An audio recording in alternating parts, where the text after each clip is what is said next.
ไปน้ำเขาศาลาถ้าว่ามาเขา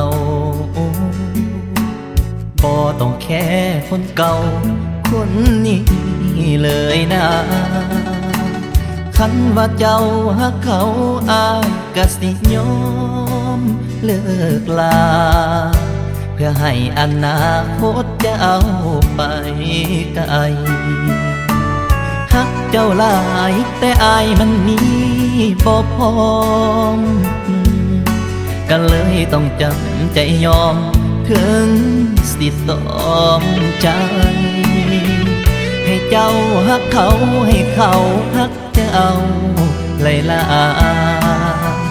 ถึงเจ็บสิตายอายสิโอดเอาให้เขาสานต่อหน้าที่แฟนใหม่ก็แอบดีใจเมื่อเจ้าพบคนใหม่ที่มีพร้อ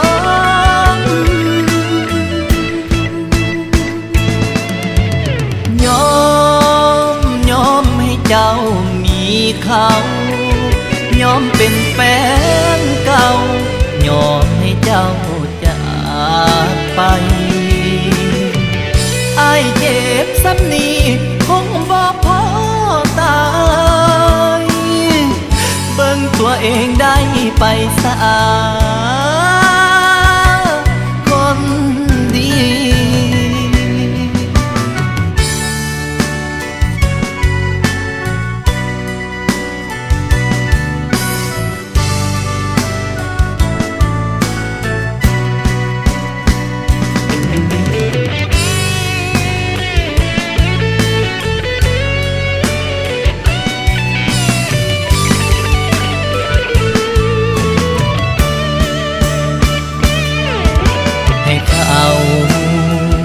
สานต่อหน้าที่แฟนใหม่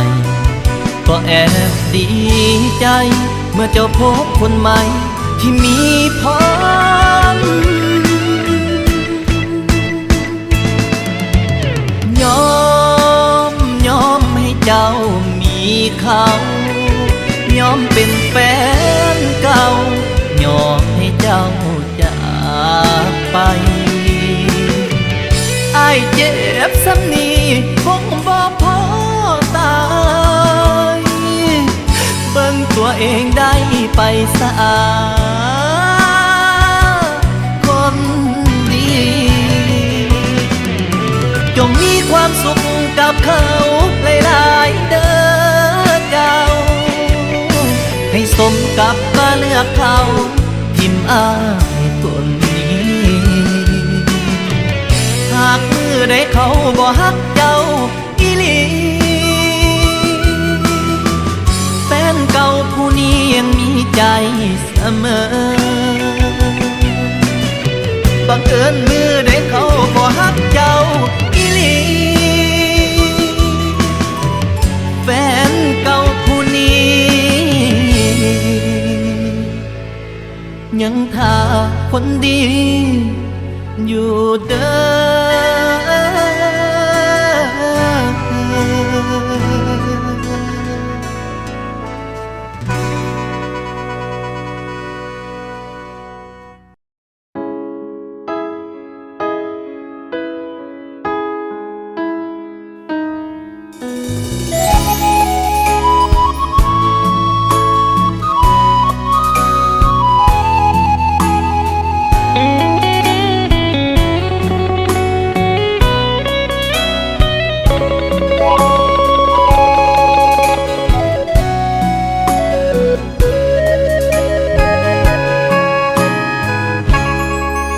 เก็บคำว่าฮัก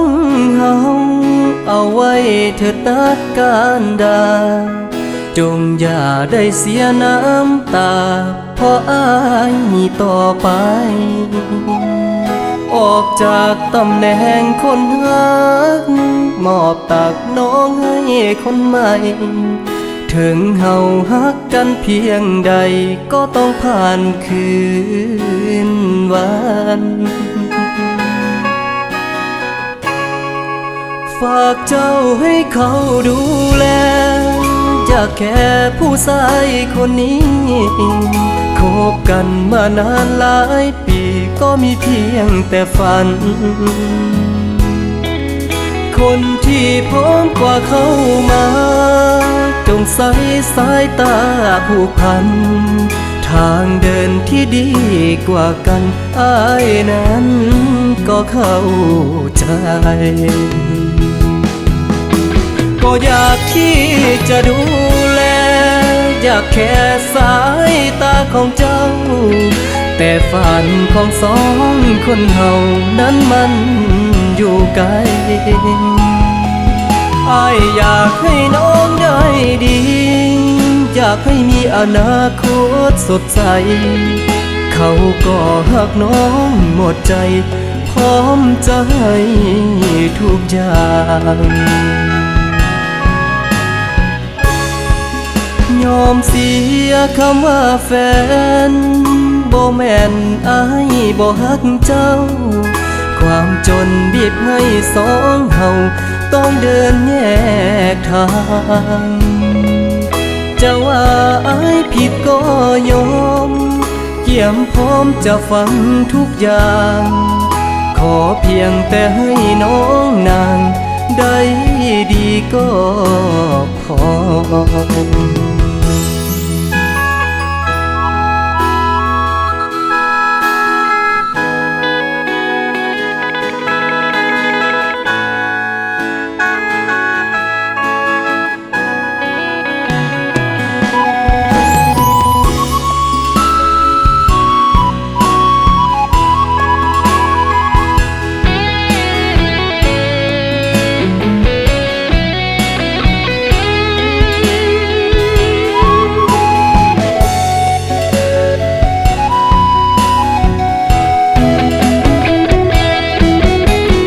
อยากที่จะดูแล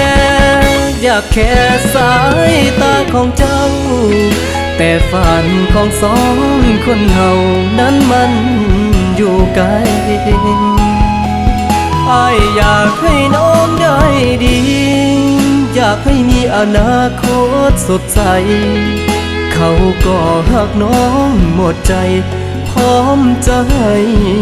ทุกอย่างยอมเสียคำว่าแฟนบ่แม่นอ้ายบ่ฮักเจ้าความจนบีบให้สองเฮาต้องเดินแยกทางจะว่าอ้ายผิดก็ยอม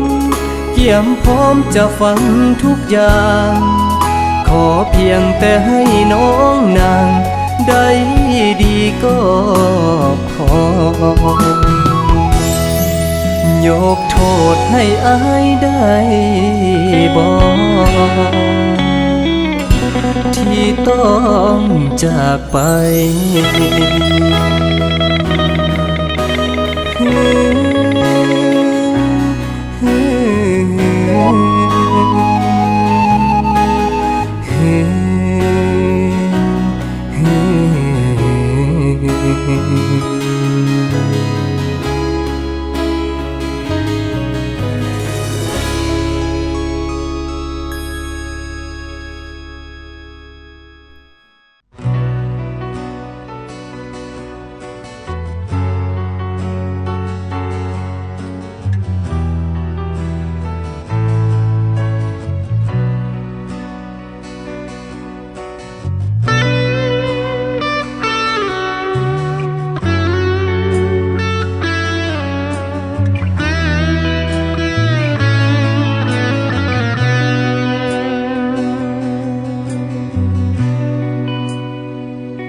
หมดกำลังจะเดินต่อไป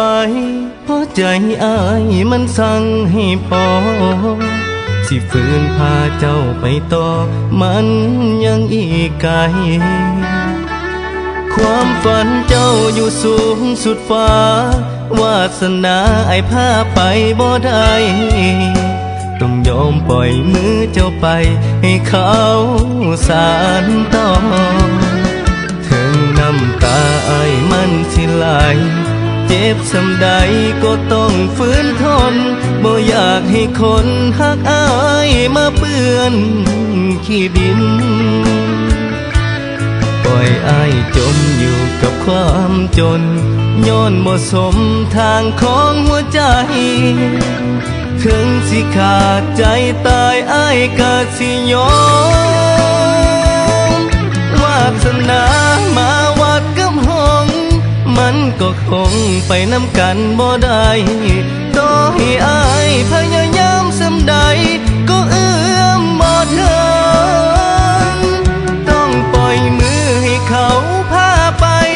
มาจังอายได้แต่แนมมึงให้เขาพาเจ้าไปถึงฝันอายก็ดีใจ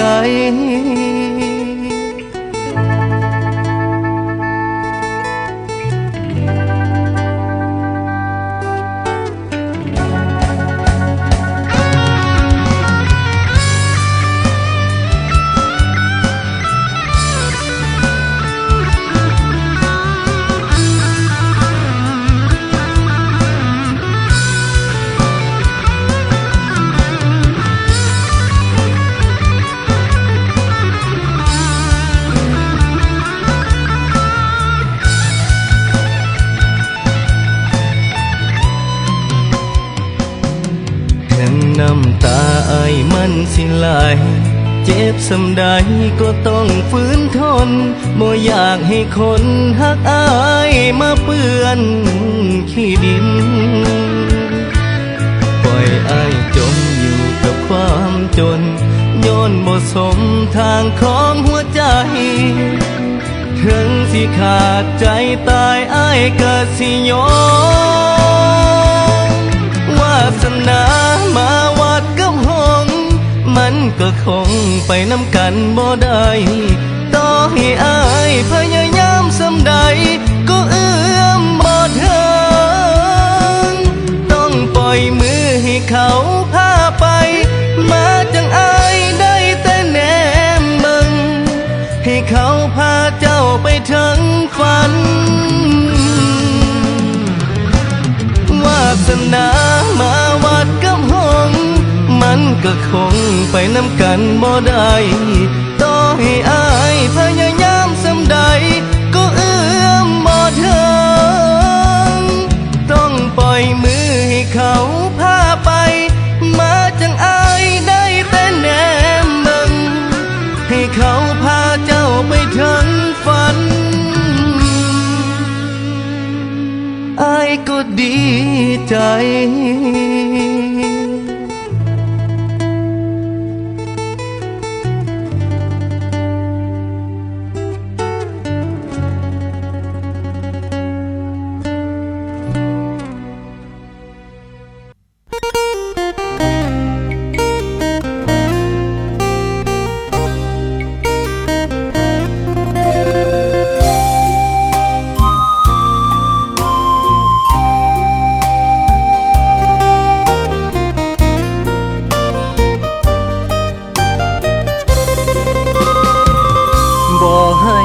คำตอบว่าวันนี้เฮาต้องเลิกกันถึงอายหมดความสำคัญแต่ใจนั้นฮักน้องสามได้ขอเวลาคิดข้ามคืนพอได้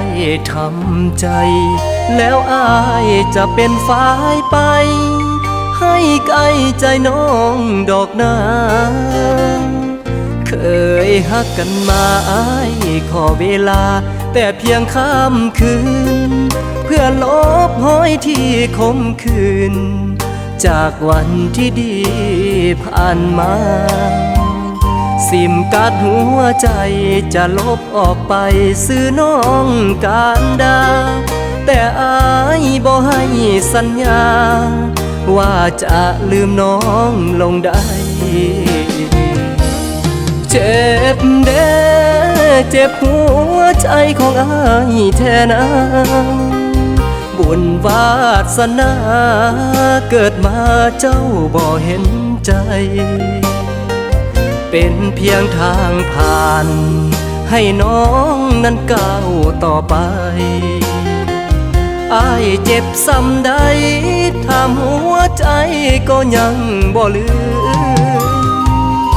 บ่ให้คำตอบว่าวันนี้เฮาต้องเลิกกันน้องเคยเป็นคนสำคัญสิให้อ้ายนั้นลืมได้จังใดแต่ขอสัญญาสิพยายามถอดปลั๊กหัวใจเพื่อลืมน้องนั้นให้ได้เมื่อใจอ้ายเข้มแข็งพอ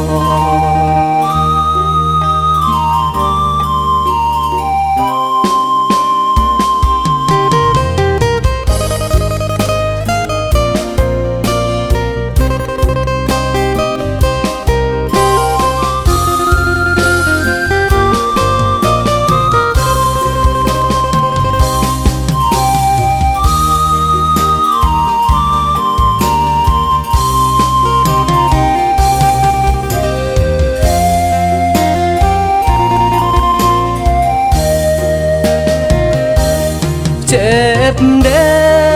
เจ็บหัวใจของอ้ายแท้นะ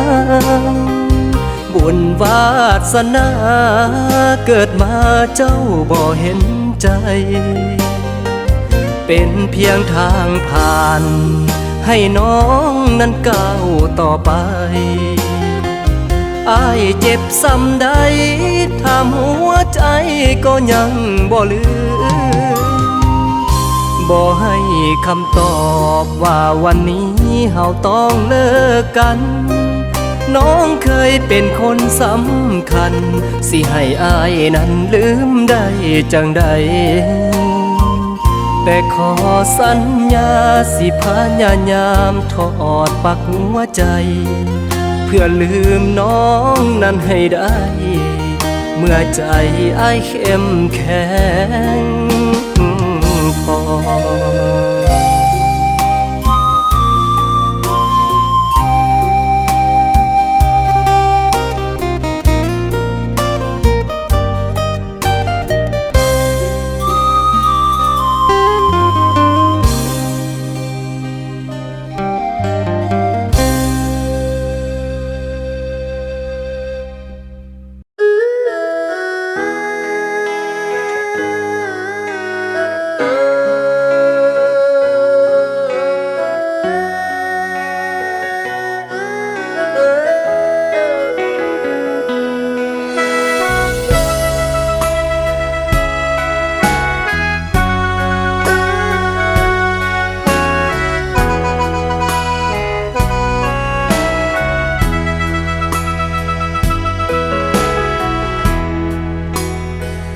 บอสแอปแฟนเฮา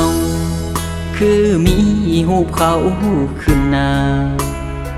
โจรว่าสิเป็นบ้าโกดเบิ่งหน้าผู้สายคนนั้นระบบเอ็นรอยหัวใจจนสิไฟไหม้อ้าปากยืนสั่นหายใจออกจนเกือบบ่ทันสติตัดเจ้านั้นเหมือนมีดแทงใจ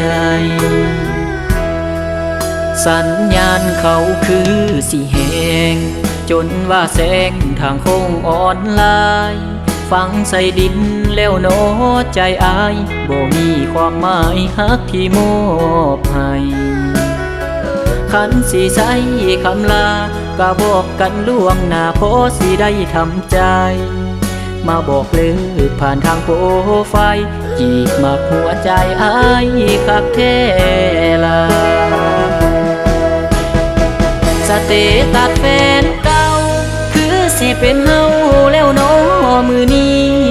กดเบิ่งหน้าให้น้ำใจอีกทีเขาคือสิดีแท้บ่ล่ะสเตตัสแฟนใหม่เซิ้นเก็บเอาไว้ซะเด้อการดาสิเซ็ดเอาเองดอกน้ำตาถึงเจ็บกะยาอ้ายก็พอทนได้เด้อคำแพงบอสแอปเบอร์เก่าสิลอกเอาออกจากหัวใจ ส่งคืนเพสต่อเก็บไว้บ่โหลดมาใส่ให้มันเปลืองแนมให้น้องไปกับเขาหน้าที่แฟนเก่าคือสิได้แต่แนมถึงน้ำตาสิไหลลงสองแก้มตกใส่ดินแกนก็ขอให้น้องโชคดี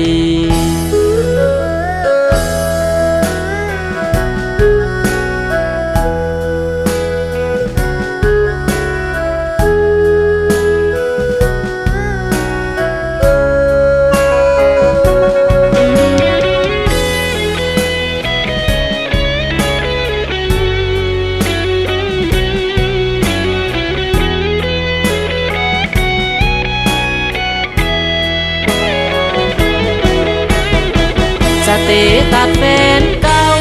คือสิเป็นเฮาแล้วเนาะมือนี้กดเบิ่งหน้าให้น้ำใจอีกทีเขาคือสิดีแท้บ่ล่ะสเตตัสแฟนใหม่เซิ้นเก็บเอาไว้ซะเด้อการดาสิเซ็ดเอาเองดอกน้ำตาถึงเจ็บก็อย่าอ้ายก็พอทนได้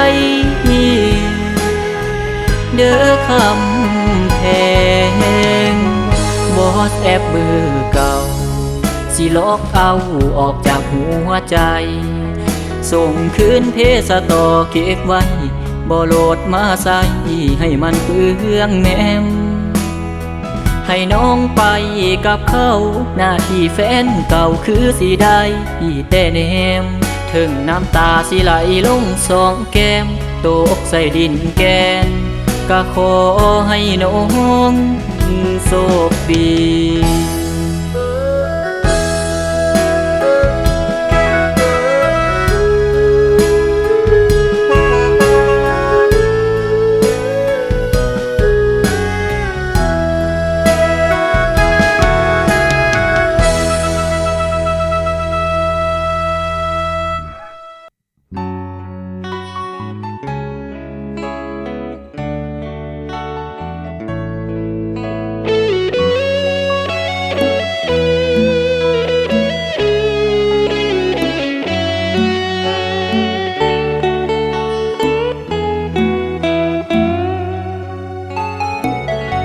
คือสิเมนเขาที่เป็นแฟนอายคนต่อไป คือสิเมนน้องต้องกลายมาเป็นแฟนเก่าต้องให้เสือกวิเศษผูกไว้อายก็ยังจะไปกับเขาหอยหัวใจเหลือแต่ขี้เท่าวันเจ้าบอกลาน้ำตาเทียนไหลที่คอยดับลงทุกวันเมื่อหากเขานั้นถึกพระจันทร์สาดแสงเข้ามาน้ำตาเทียนค่อยๆหยดไหลพาหัวใจเจ็บซ้ำอุลาบ่อาจแนมดาวอยู่ฟ้าย้อนว่าน้องต่ำบ่มีแววที่จะกลับคืนบ่อาจฝืนกับโศกสตาบุญวาสนาเกิดมาได้เพียงเท่านี้เจ็บปวดสำได้ก็บ่ได้ใจเจ้าคืนมาดาวลอยอยู่ฟ้าน้องนี่นาตกมาใส่ดินน้ำตาเทียนไหลพาหัวใจของน้องหมดสิ้นห่างกันไปเหมือนกับนกบินจบสิ้นแล้วน้องเขา ค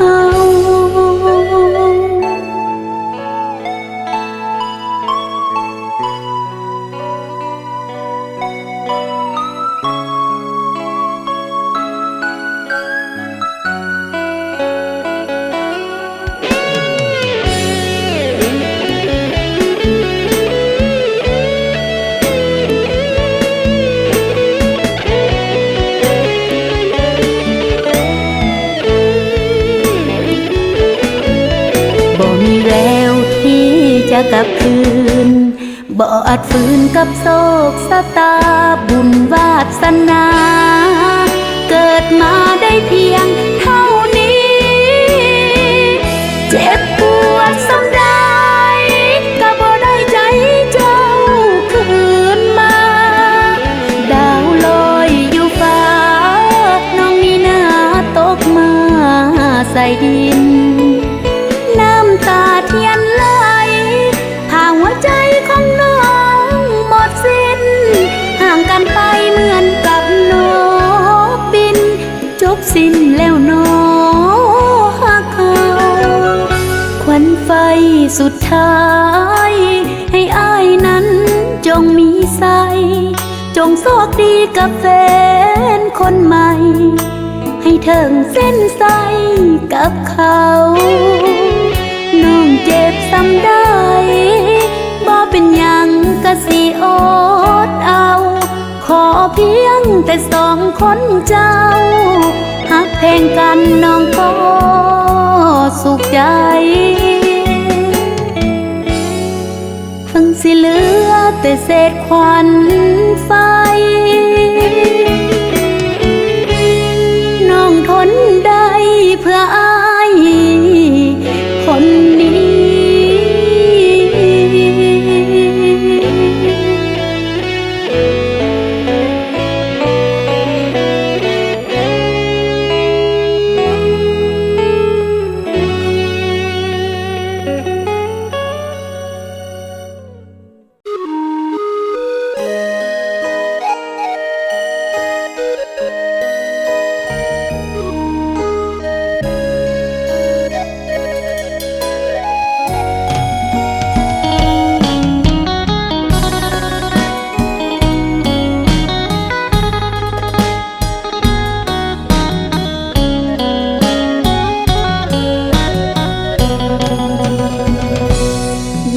น้ำฝนปนกับหยดน้ำตาที่ลินไหลมาท่วมใจในวันอ้ายจากสุดจะทำใจให้ลืมก็แสนยากกับคาลมปากฝากไว้ในหัวใจเมื่อเฮาสองนั้นเดินมาถึงทางตันกฎของสวรรค์หรือมันเป็นกฎของใจ ให้มาพบแล้วก็จากไป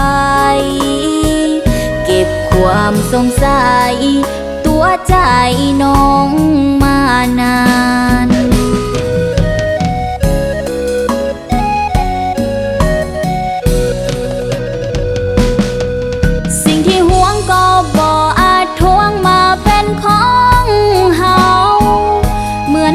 ดนเก่าเป่าได้ก็บ่มีควันหมดทั้งชีวิตผิดหักกะแสนหนักหน่วงข้อหาที่มาหลอกลวงหัวใจให้ซ้ำออกจากสนามข้อห้ามคำถามใดๆลบความอาลัยลบไปด้วยน้ำตาทนอยู่กับเงาที่มันบ่มีคุณค่าลบคำที่เคยสัญญาลบคำที่ว่าหักหลาย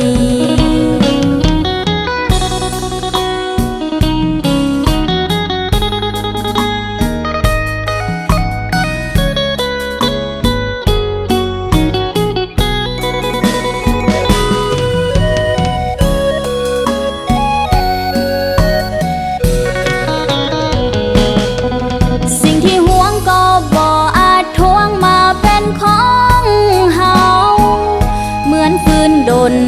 เก่าเป่าได้ก็บ่มีควันหมดทั้งชีวิตผิดหักกะแสนหนักหน่วงข้อหาที่มาหลอกลวงหั วใจให้ซ้ำออกจากสนามขอห้ามคำถามใดๆลบความอาลัยลบไปด้วยน้ำตาทนอยู่กับเงาที่มันบ่มีคุณค่าลบคำที่เคยสัญญาลบคำที่ว่าหักหลาย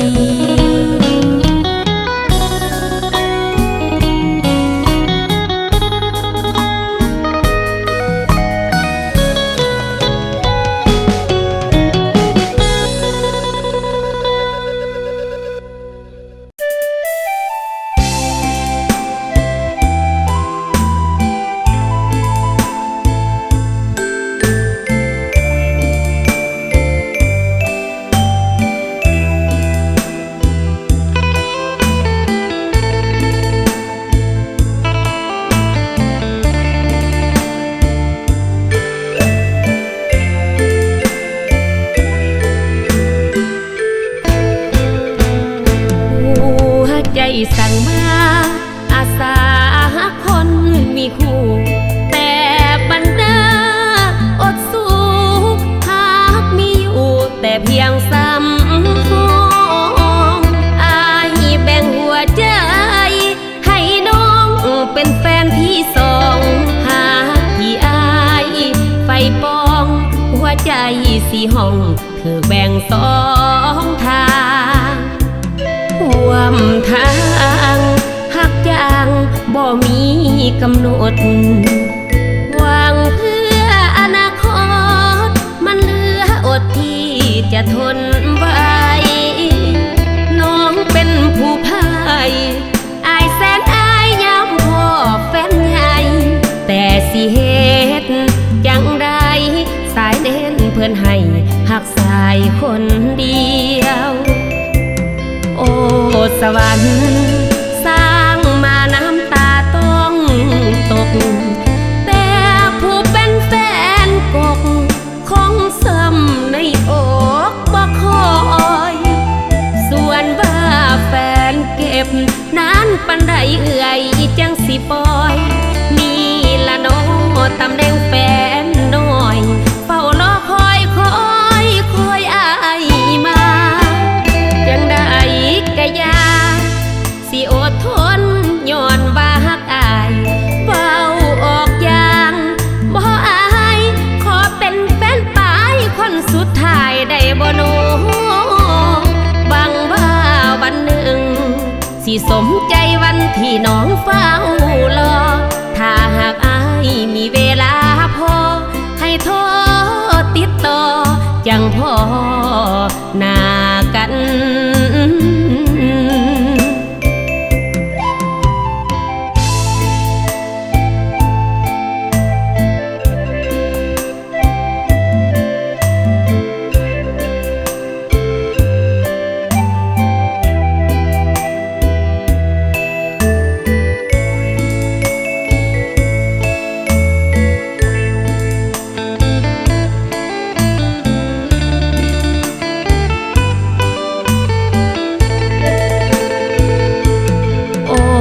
สวรรค์สร้างมาน้ำตาต้องตกแต่ผู้เป็นแฟนกกคงซ้ำในอกบ่คอยส่วนว่าแฟนเก็บนานปันใดเอื่อยจังสิปล่อยนี่ละน้อตำแหน่งแฟนน้อยเฝ้ารอคอยอายมาจังได้กะยาสิอดทนย้อนว่าฮักอายเว้าออกอย่างบ่อายขอเป็นแฟนปายคนสุดท้ายได้บ่โนบังว่าวันหนึ่งสิสมใจวันที่น้องเฝ้ารอถ้าหากอายมีเวลาพอให้โทรติดต่อจังพอหน้ากัน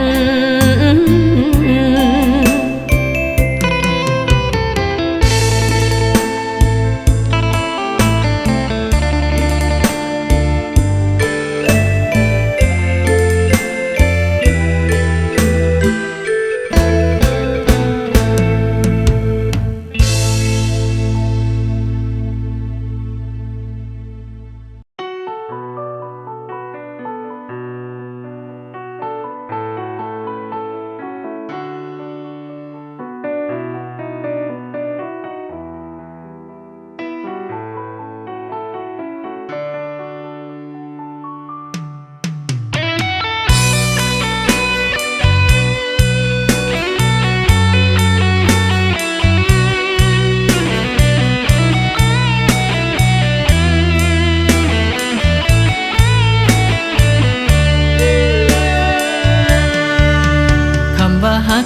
ให้น้องจนล้นฟ้าแต่สิ่งได้มาคือน้ำตาที่ตอบแทนน้องนั้นบ่เห็นอายในฐานะแฟนไอเลยได้เงียนคอขึ้นปานมาวัดหักน้องเพียงใดหักไปก็ได้แต่หักไอพยายามหยุดหักแต่หยุดบ่ได้ต่อไปนี้จะพยายามตัดใจให้ลืมน้องใดให้มันจบลงเสียทีโอ้นางฟ้าเจ้าลงมาสู่ดินหูได้ยินแต่ว่าตาบ่เห็นเป็นเพราะเจ้านั้นลงมากังเวรเจ้าเลยบ่เห็นฮักอายที่มีให้ไปโอ้นางฟ้าเจ้าลงมาสู่ดินหูได้ยินแต่ว่าตาบ่เห็นเป็นเพราะเจ้านั้นลงมากังเวรเจ้าเลยบ่เห็นคุณค่าฮักอายมีให้ไปนี่ละเนาเพิ่นว่าฮักกินบ่ได้ฮักแท้จากใจก็ต้องพายอยู่ดีเพราะวาสนาอายจึงเป็นแบบนี้บ่ฮู้ว่ามีชาติใดหนอจะสมหวัง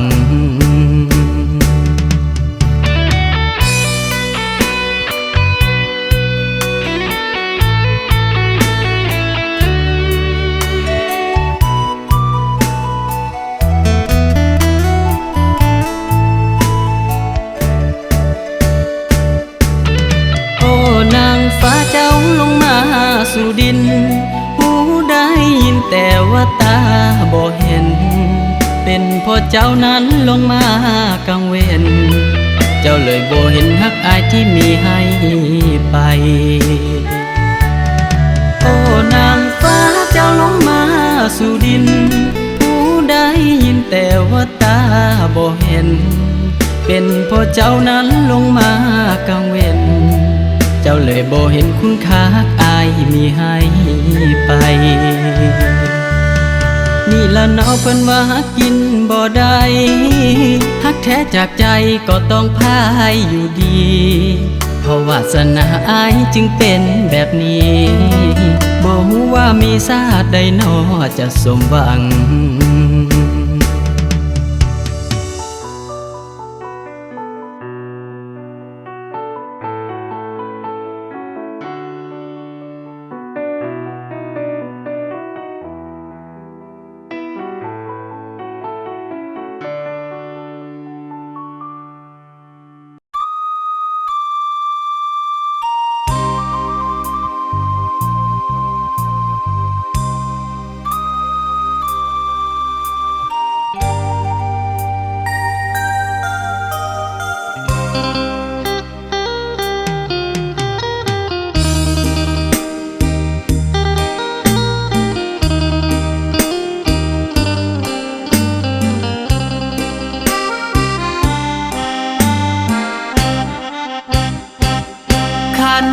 มักเขาหลา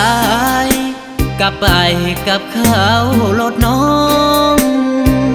เรื่องหาเขาสองผ่านมาถือว่าฝันไป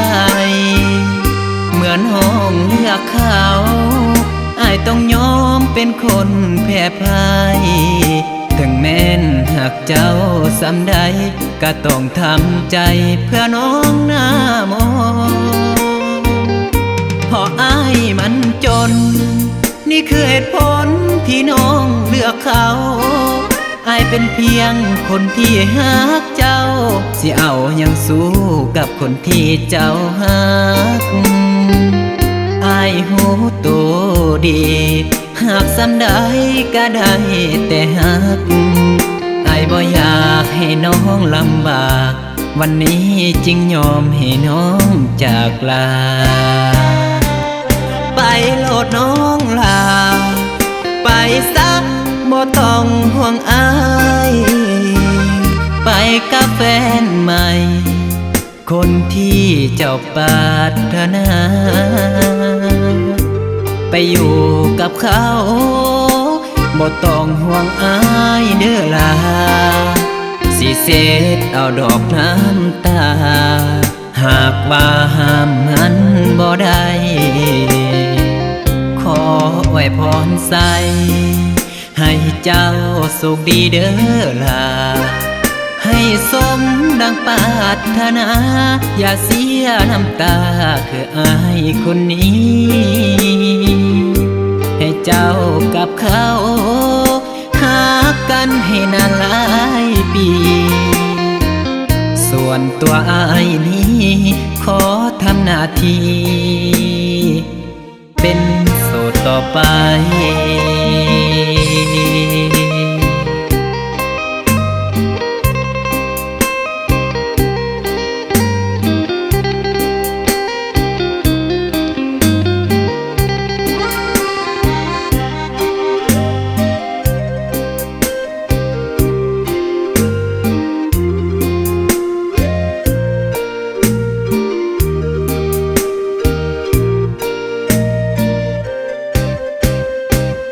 ไปโลดน้องลา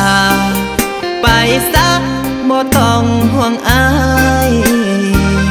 ไปกับแฟนใหม่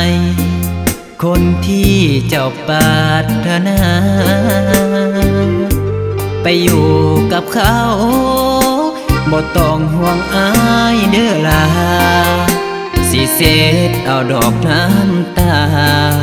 หากว่าห้ามมันบ่ได้ขอไว้พรใส่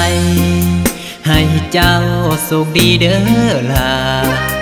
ให้สมดังปรารถนาอย่าเสียน้ำตาคืออายคนนี้